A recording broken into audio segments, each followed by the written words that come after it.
At any point nagka-relationship ba kayo? Opo. At any point nagka-relationship ba kayo? Opo. Ang bilis ng sagot, di ba?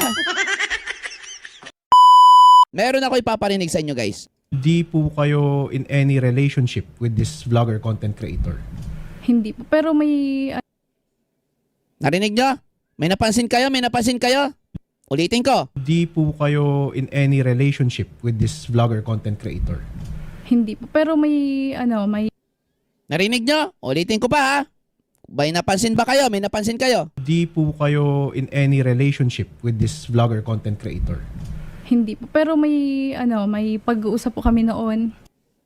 Nakuha nyo na? Rinig nyo? O sige, papaliwanag ko. Baka hindi nyo naiintindihan yung gusto kong sabihin. Una, hindi niya nasabi ng buo yung hindi po. Hindi po eh. Hindi niya nasabi ng buo yung hindi po eh. Kumambyo agad siya, bigla.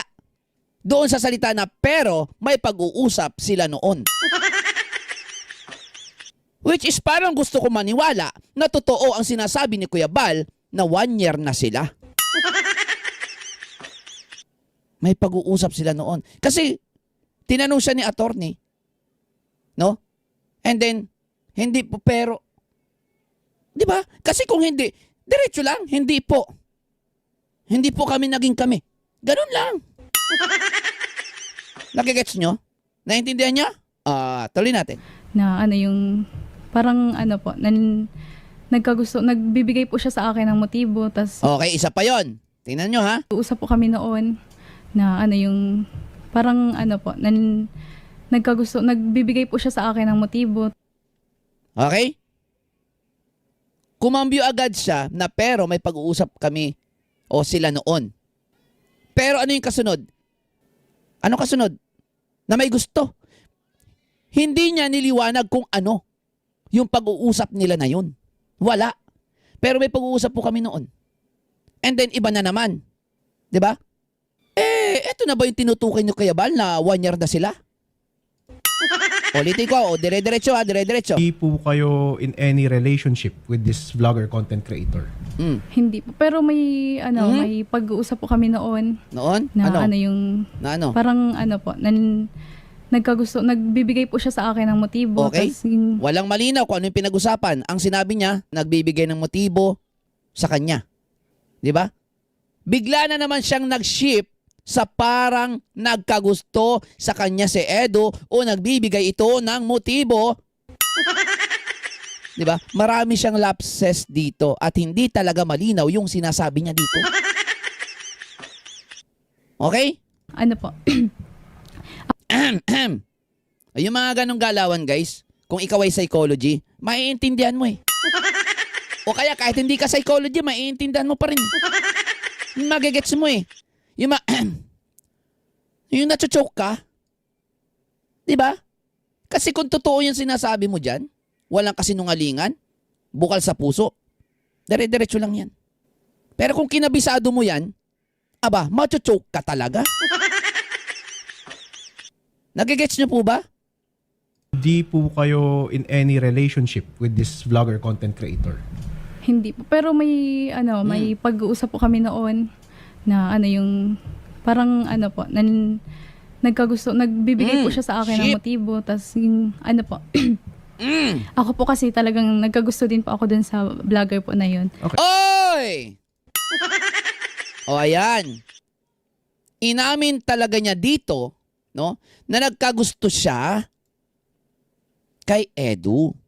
So parang tama si Kuya Bal, no, na ang dapat ang sinabi niya sa tulpo nagseselo siya, hindi yung minamanyak siya. 'Di ba? So yung at any pinartner point, po sa akin. at any point nagka-relationship ba kayo? Opo. May napansin kayo? May napansin na naman kayo? Ako meron. O ayan o. Sa vlogger po na yun. Okay. So yung at any pinartner point, po sa akin. at any point nagka-relationship ba kayo? Opo. Napansin nyo? Nagtanong na naman si attorney. Ha? Dito, mapapansin nyo na ang bilis niya sumagot sa tanong ni attorney, ha? Kung nagkarelasyon sila. Hindi pa tapos yung sagot. Anong sagot niya agad? Opo. Tingnan nyo ha. Tingnan nyo. Dun sa vlogger po na yun. Okay. So yung at any pinartner point, po sa akin. at any point nagka-relationship ba kayo? Opo. Ang bilis ng sagot, di ba? Ang bilis ng sagot. Ikaw, kayo guys, no? Kung ang naka-register sa utak mo ay hindi naman talaga naging kayo, syempre ang isasagot mo hindi. Pero dahil ang naka-register sa utak niya at puso niya, sila talaga ni Edu, mabilis pa sa alas 4, sasagot ng oo yan. Oh, nagigets nyo? Nagigets nyo? Parang gusto ko maniwala kay Kuya Bal sa revelasyon ni Kuya Bal. Di ba? Ang linaw ng tanong ni attorney dito Mabilis niya itong nasagot ng oo. At eto pa, tingnan nyo ha. So yung at any pinartner point, po sa akin. at any point nagka-relationship ba Opo. kayo? Okay. Mhm. Ay, Kita nyo? Opo. At any point nagka-relationship ba Opo. kayo? Okay. Ay. In a relationship po. Yes. Hindi. Kita nyo? Di ba? Ang linaw ng tanong ni attorney dito. At mabilis pa sa alas 4 ang pagsagot niya ng oo.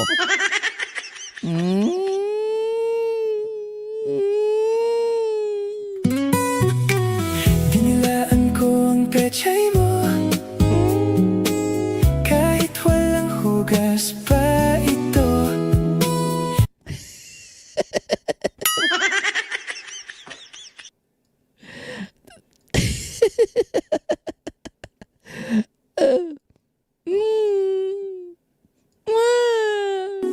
Hinawakan ko ang hotdog mo, kahit na malambot pa ito. O baka mamaya bigyan nyo na naman ng ano yan, nagpapatugtog lang ako, hindi ako kumanta niyan. Hindi kayo makarelate sa sa joke time ha. May napansin na naman kayo doon. Di ba? Okay? Bago niya ito bawiin, di ba? Binawi niya bigla Sumagot siya ng oo ng napakabilis pa sa alas 4. Oo. Opo. Okay. Ay. In a relationship po. Yes. Hindi po. Hindi po. Okay? Napansin niyo ba yon? Napansin niyo ba yung napapansin ko? At bago niya ito bawiin, ang tagal pa. Medyo ilang segundo pa. At eto pa ang nakakapagtaka. Inulit pa niya yung tanong. Kung in relationship. 'Di ba? Eto kung hindi niya naintindihan ang tanong, dapat pinaulit niya kay attorney yun. Pero ano nangyari? Siya ang nag-ulit ng tanong, 'di ba? Ibig sabihin, malinaw pa. Okay? Malinaw para sa kanya ang tanong. So, dito pa lang, huling-huli na masasabi ko na nagsisinungaling siya, nakakalungkot lang. Kapag sa mismong hukuman yan, talo na agad siya, may butas na agad. May mga lapses na agad dito. So, kung sino man ang nagsulat ng script niya na to, baguhin mo. 'Di ba? Pero bakit ba siya nagiging sinungaling? Yun yung tanong. Siyempre, dahil sa mga impluwensya, dahil sa impluwensya yan ng mga nasa likod niya, kilala nyo na yun, yung mga wakwak. 'Di ba? Ano masasabi nyo doon? 'Di ba? So balik tayo ngayon. Balik tayo ngayon kay Kuya Bal. Ay! Walang biyensing dumating. No, dito na tayo Dito tayo. Magjowa Magjowa 1 year na magjowa po yung dalawa. Ayun, parang gusto kong maniwala. Parang hindi nagjo-joke si Kuya Bal din Ay, parang hindi talaga nagjo-joke si Kuya Bal. Kayo ba?